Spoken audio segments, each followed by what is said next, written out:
0200 hours, February 23, 2026. In the freezing waters of the North Atlantic, the electronic warfare system aboard the Russian intelligence vessel Yantar suddenly came alive. The radar picture was almost impossible to believe. 12 Arleigh Burke-class destroyers had formed a ring around them. More than 1,000 American launch cells were uncovered and ready. In just a few seconds, the Yantar could be completely overwhelmed. And if you want to understand how America runs everything from naval operations and advanced systems to budgets and logistics, this moment explains it perfectly. In the United States, whether the subject is defense, medicine, infrastructure, or finance, everything follows a structure. Every move has a process. Every process has a price. Every price has a purpose. Russia operates differently. The Yantar was positioned directly inside the GIUK gap, the cold and unforgiving choke point between Greenland, Iceland, and the United Kingdom. Beneath its hull lay Atlantic Crossing 1. This was not just another underwater cable. It was one of the digital lifelines of the Western Alliance. Through lines like this, move enormous financial transactions, secure diplomatic communications, and heavily protected data connected to the Pentagon. If Moscow managed to place a monitoring device on that fiber optic route, the Kremlin could gain a direct window into sensitive Western communications. For NATO, this is one of the most vulnerable points in the entire Atlantic system. That is exactly why the Kremlin sent Yantar. Officially, Moscow describes Project 2010 as an oceanographic research vessel. But in NATO language, that description sounds much more polite than the reality. Yantar is believed to be a deep-sea intelligence platform operated by GUGI, Russia's highly secretive main directorate of deep-sea research. And this vessel carries equipment built for one very specific mission. On board is the AS-37 deep-diving submersible, capable of descending nearly 6,000 meters into the abyss. Its titanium robotic arms are not there simply to collect harmless ocean samples. They are designed to work around critical underwater infrastructure, including the cables that keep the modern world connected. The Russian commander believed the North Atlantic had given him perfect cover. The fog was thick. Visibility was almost zero. Surface conditions were brutal. Turn off the transponders, reduce the engine signature, and slip into the area unnoticed. That was the plan. But there was one problem. They had misunderstood the battlefield. Because the Americans had placed a third, invisible layer of protection deep below the surface. The Snakehead Large Displacement Unmanned Undersea Vehicle. A modular, reconfigurable underwater robot designed for long-endurance missions. It can operate on its own, using advanced navigation systems to move across the seafloor without needing constant human control. It can carry specialized payloads for intelligence gathering, monitoring, and non-kinetic disruption tasks. In other words, it is the perfect silent guardian for Atlantic Crossing 1, the trillion-dollar fiber optic artery lying directly beneath Yantar's hull. Down there, visibility does not matter. You do not need to see. You only need to listen. And the GIUK gap is not just open ocean. It is one of the most closely monitored underwater environments on Earth. The U.S. Navy has spent decades turning this seabed into an acoustic surveillance zone. With its integrated undersea monitoring network, American operators sitting in climate-controlled rooms thousands of miles away can detect sounds from the deep Atlantic with astonishing precision.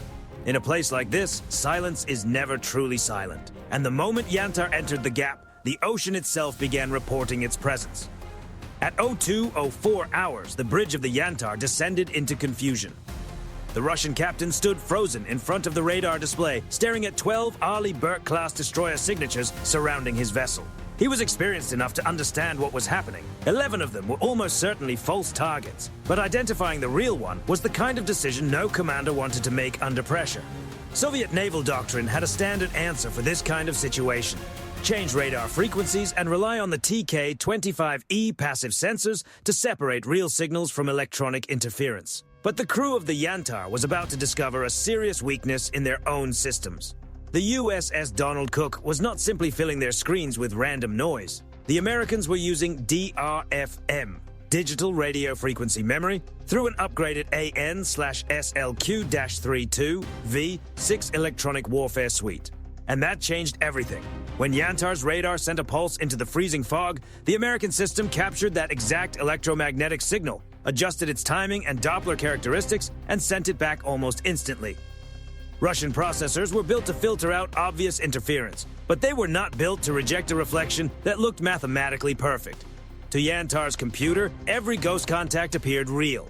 Each one had a believable radar cross-section. Each one had speed. Each one had direction. Each one looked like a genuine American destroyer. The Russian system was not being confused by noise, it was being overwhelmed by information that looked too accurate to dismiss. Trapped inside an invisible electronic maze and surrounded by zero visibility weather, the Russian captain searched for a way out. Then he noticed one important detail. The Americans had not used direct force. This was still a gray zone confrontation. So he made a risky and arrogant calculation. He assumed American control ended at the surface of the water. Ignoring the chaos on the radar screen, he turned to his officers and gave the order. Launch the AS-37 submersible. He believed the deep ocean still belonged to Russia. He believed his expensive underwater vehicle would be safe below the waves. He did not realize the Americans were already waiting in the darkness. At 02:25 hours, the AS-37 titanium submersible slipped beneath the surface and began its descent into the cold black water, moving toward the Atlantic crossing 1 cable. On the bridge, the Russian captain allowed himself a small smile. He thought he had found the gap in the American defense. He thought the U.S. Navy's reach stopped at the waterline. He was wrong. The United States Navy does not only operate in the electromagnetic spectrum, it also operates deep below the surface. Resting silently near the seabed, almost invisible against the ocean floor, was a U.S. Navy Snakehead large displacement unmanned underwater vehicle. The Americans did not need a dramatic underwater confrontation. They did not need anything out of science fiction. They used precision, timing, and control. As the Russian submersible extended its robotic arms toward the fiber optic cable, the Snakehead moved into position. It directed a concentrated blue-green laser toward the AS-37's optical sensor array. Blue-green wavelengths travel through seawater more effectively than most other light, and the sudden burst overwhelmed the submersible's high-definition cameras. In an instant, the Russian operators lost their clear view of the ocean floor. At the same time, the Snakehead released a focused acoustic interference burst, disrupting the communication link between the AS-37 and its mother ship. On Yantar's bridge, the live video feed suddenly collapsed into a storm of static. The telemetry indicators flashed red. For the first time that night, the Russian captain understood the truth. He had not escaped the American trap. He had only moved into a deeper one. Within seconds, Russia's $50 million pride of the deep-sea fleet was left unable to see, unable to communicate, and unable to respond. The AS-37 drifted helplessly downward, settling into the freezing sediment of the North Atlantic. The mission was over. On the bridge of the Yantar, the Russian captain was furious. He knew this was not a simple technical malfunction. This was deliberate. This was calculated. And it had been waiting for them from the beginning. Embarrassed and desperate to regain control of the situation, he made a dangerous decision. He ordered his crew to activate Yantar's anti-submarine warfare suite. The plan was to send active sonar pulses into the ocean and signal that Russia was prepared to respond with underwater countermeasures. It was a clear escalation. But before the Russian operator could even complete the command, the ocean answered first. The U.S. Navy did not use direct force. It delivered a warning through sound. A massive mid-frequency active sonar pulse struck the steel hull of the Yantar at close range. Inside the Russian vessel, the sound was overwhelming. It did not shatter glass. It did not physically harm the crew, but it rolled through the steel corridors like a giant hammer hitting an empty fuel tank. Every sailor on board froze. They all understood what that sound meant. In modern naval operations, a close-range active sonar pulse against a surface vessel is not just a signal. It is a message. And this message was impossible to misunderstand. We see you. We have you tracked. We know exactly where you are.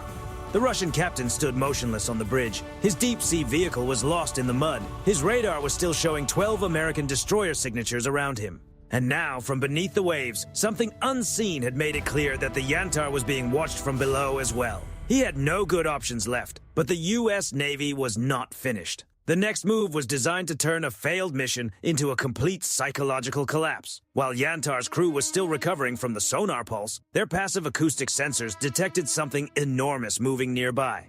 It was not a torpedo. It was the USS Delaware, a 7,800-ton Virginia-class attack submarine. And it was not far away. It was close, very close. The Delaware did not surface. It did not raise a flag. It did not start a radio argument. Instead, it moved silently through the freezing water and passed directly beneath Yantar's keel at a depth of roughly 60 feet. Imagine standing on a small boat in total darkness, then watching your sonar screen reveal something massive gliding slowly and deliberately beneath you. That was the moment Yantar's crew understood how exposed they really were. The Russian sonar operator stared at the screen as the 115-meter submarine moved below them at speed. This was not a navigation error. It was a perfectly controlled shadowing maneuver. It was also completely legal under international maritime rules. The message from Delaware's captain was absolute. We do not need to collide with you. We do not need to engage you. We are already here, and you are already inside our control zone. The Russian captain knew the operation was finished. Not a single shot had been fired, but every part of his mission had been dismantled. The order was given to abandon the attempt. Yantar turned away and began heading back toward Murmansk through the freezing fog. Behind it, on the deep ocean floor, lay a disabled $50 million submersible. And above the surface, the vessel's confidence had been broken. The U.S. Navy had achieved exactly what it wanted. Atlantic Crossing 1 remained secure, and every electronic signature, radar frequency, acoustic pattern, and operational behavior of one of Russia's most sensitive intelligence vessels had been recorded, categorized, and sent into American intelligence databases. Yantar had not simply failed. It had shown the Americans exactly how to stop it again. This was not just a viral moment. It was not just another dramatic encounter at sea. It was a strategic signal sent across the North Atlantic. The message was clear. Control in the modern age is no longer measured only by tonnage, firepower, or the number of missiles on deck. It is measured by information dominance. Whoever controls the data inside the battlespace controls the outcome. And in this case, the United States did not simply track a vessel. It shaped the entire environment around it. In modern naval warfare, destroying a ship is often the most obvious option, but it is not always the most effective one. The real victory is operating unseen, gathering intelligence without revealing yourself, proving that your opponent's most advanced platforms can be detected, studied, and contained before they even understand how exposed they are. When a submarine like the USS Delaware moves silently beneath the waves, it does not need drama. Its strength is in remaining invisible while knowing exactly what is happening around it. And what unfolded beneath the gray Atlantic swells was more than a tactical maneuver. It was psychological pressure applied at periscope depth. The North Atlantic is no longer just cold water, shipping lanes, and rough weather. It is a layered arena filled with fiber optic cables, satellite links, seabed sensors, unmanned systems, and submarines moving quietly beneath global commerce. To operate there without awareness is to move blind. And when one Navy proves it can quietly reshape that environment in real time, that is more than deterrence. That is dominance. This episode also points to a much larger shift in naval doctrine. Modern fleets are no longer just collections of ships. They are floating data centers. They are nodes in a global web of sensors, communications, and decision-making systems. Victory does not always arrive with an explosion. Sometimes it arrives in silence. In the confidence of a commander who already knows the other side is inside his targeting picture. So the real question is not simply whether Yantar was defeated. The real question is how many encounters like this never reach the public at all. How many silent games of underwater chess are being played every week across the Atlantic? Was this a warning without smoke? A reminder that undersea superiority remains one of America's quietest advantages? Share your thoughts below. What makes this episode even more important is the gap between what the world sees and what is actually happening. To an outside observer, it may look like routine shadowing. Just another cold water encounter between rival powers. But beneath that simple surface story is a contest of algorithms, acoustic signatures, signal fusion, and decision cycles measured in fractions of a second.